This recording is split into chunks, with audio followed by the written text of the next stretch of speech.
Good evening, cult members. Welcome to the Pop Culture Cult. I'm Sean. I'm Janice. And this is going to be our very best attempt at a non-spoiler review of Searching. Searching is the new movie that came out, and it's about looking for a missing daughter, but the dad uses social media and stuff like that Right. to find his daughter. Right. We just got home from it, so it's still fresh in our head.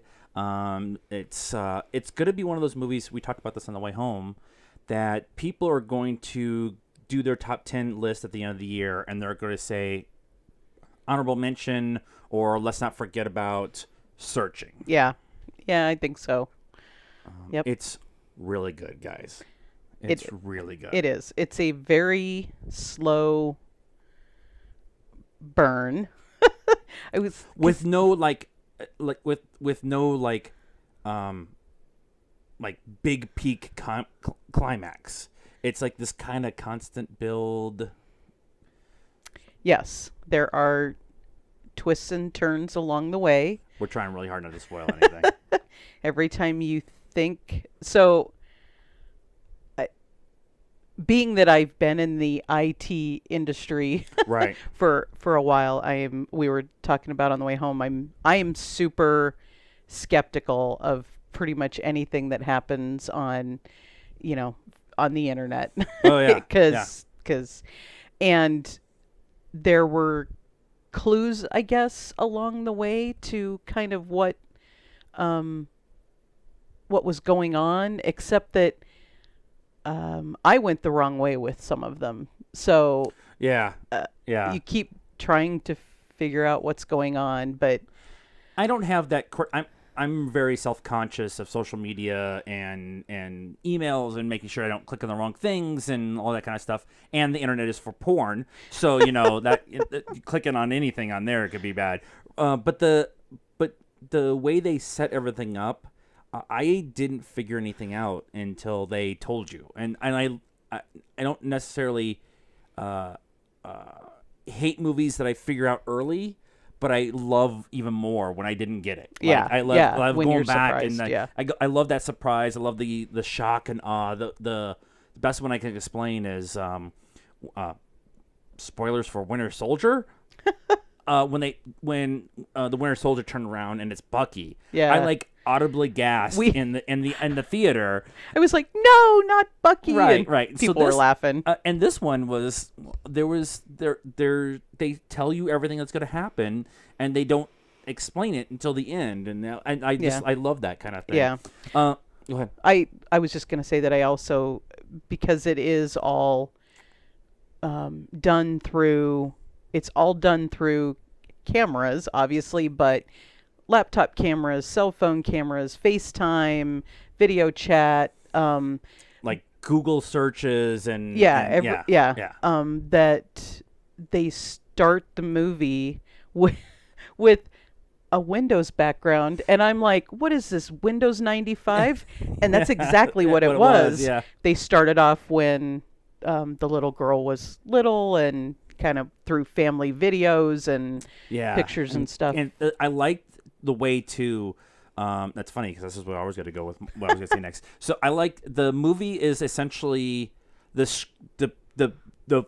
theater screen itself is your desktop.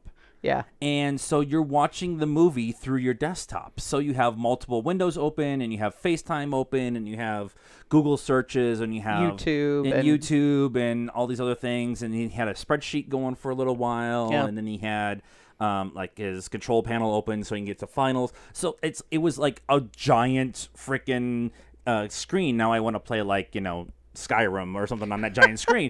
But it was a really cool kind of a use of a different style of shooting. Yeah, a different medium. Yeah, and show a lot of you doing the Google search and stuff like that. And it was very first person as a viewer, but you were watching the videos and stuff like that. So I thought that was a really kind of a making you immersed inside the story itself. Yep. I really, really, really think John Cho showed his chops in this one. I thought he was really good. He is on screen by himself for most of the movie. Yeah. And I watched an interview, of all places, the Star Wars show, because he's from Star Trek, and so he was on Star Wars show. But he talked about them shooting this, and a lot of the movie was him essentially just talking to the camera. Right. Not monologue kind of thing, but actually just talking to the camera. Yeah. And so he's not playing off of anybody else really, and so Right. he's really difficult Right. at times. But there are some like straight out like I'm going to cry scenes in this movie from John Cho. Yeah. Yeah. And he does kind of break down at one point. I mean, you definitely feel the strain of, he's looking for his lost child. He's trying to figure out what happened and what happened in her last minutes or hours or whatever. The movie deals with the concept. There's one of the things it kind of deals with is the idea of a parent trying to understand their child. Yeah, especially the teenage. She's in high school. So. She's 15, 16, 17, that kind of age group.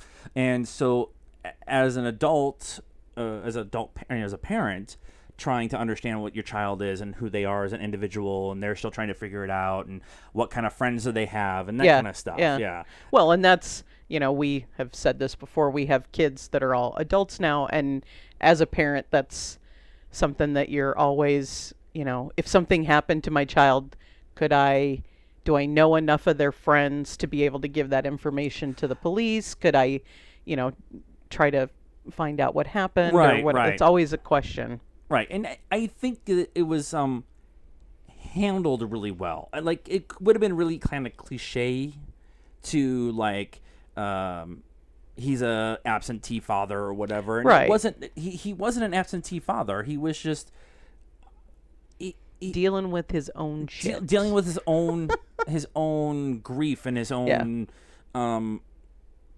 himself. And trying also to be a parent and not being able to deal with that part with his daughter and stuff like that. And so he kind of blames himself for a while and stuff like that. I didn't know Deborah Messing was in this. Yeah, I didn't either. It's been pretty much just John Cho and the daughter in the trailers. So Deborah Messing plays the head detective in The Search, and she is she's Will and Grace, very comical kind of actor. Yeah, and this is very different. This is a very different role for her. Yeah. And she pulls off the head detective sergeant very, very, very well. Yeah. And I was actually the first thing I actually leaving the movie was like, did we know Deborah Messing was in this? Yeah. A. And B, wow, she was good. Like John Cho was amazing.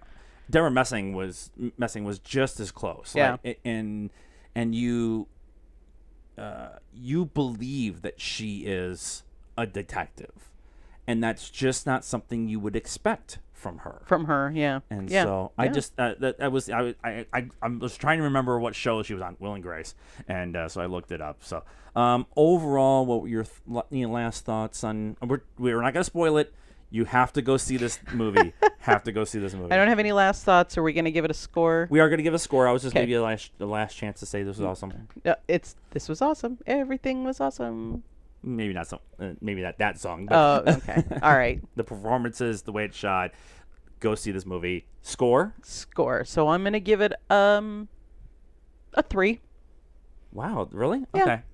I was like a 3.75. All right. But we've talked about this in the past. Our scores are not indicative of other movies and stuff like that, and connected whatever. Individually, this movie, I go to movies to be entertained, and if I happen to feel something, I'm not necessarily looking for that. Yeah. I went to this movie, I was entertained, and I felt something. And me too. I think the thing that brings it down, I guess, for me is it's like, remember when we went and saw The Game? Yeah.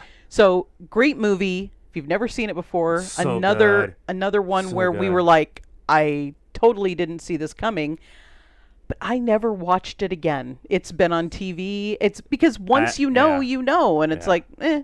And I kind of feel like this might be the same.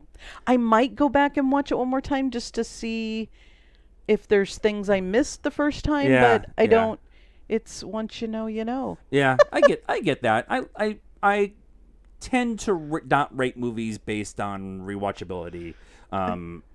If we did that, then like some of the movies we saw last year, like Three Billboards is one I always bring up. I will never watch that movie again, but it was amazing. Yeah, see, I would. But yeah, I totally would.